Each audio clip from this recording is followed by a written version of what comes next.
আজকে আপনাদেরকে এমন একটি চমৎকার একটি দোয়া শিখিয়ে দেব, যে দোয়া যদি আমি আমল করি তাহলে আল্লাহ তাআলা সমস্ত প্রকার বিষধর সাপ বিচ্ছু থেকে, সমস্ত প্রকার জিন বুত থেকে, সমস্ত প্রকার শয়তানের অনিষ্ট থেকে আল্লাহ তাআলা আমাকে এবং আপনাদের সকলকে হেফাজত করবেন।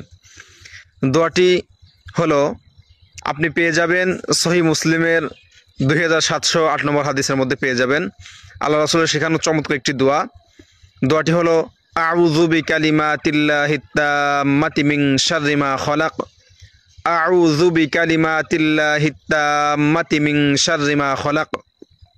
আল্লাহ রাসূল সাল্লাল্লাহু আলাইহি ওয়াসাল্লাম বলেন, কেউ যদি ফজরের পরে কয়েকবার এই দোয়াটি পড়ে তাহলে গোটা দিনের বেলা আল্লাহ তাআলা সমস্ত প্রকার বিষধর সাপ বিচ্ছু থেকে, জিন শয়তান, মানুষ শয়তান, সমস্ত প্রকার শয়তানের অনিষ্ট থেকে আল্লাহ তাআলা হেফাজত করবেন।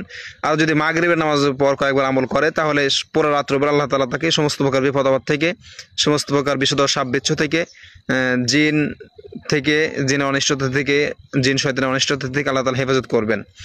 যদি কেউ কোথাও আত্মীয় স্বজন বাড়ি বেড়াইতে যায়, যদি সেখানে গিয়ে সে থাকার জন্য ইচ্ছা করে বা রাত্রি যাপন করতে হয়, সেখানে গিয়ে আল্লাহ রাসূল বলেন, নতুন কোনো জায়গাতে গিয়ে সেখানে থাকার ইচ্ছা করলে সেখানে একবার পড়লেও যথেষ্ট হবে ইনশাআল্লাহ। সমস্ত প্রকার বিষধর সাপ বিচ্ছু থেকে, এমনকি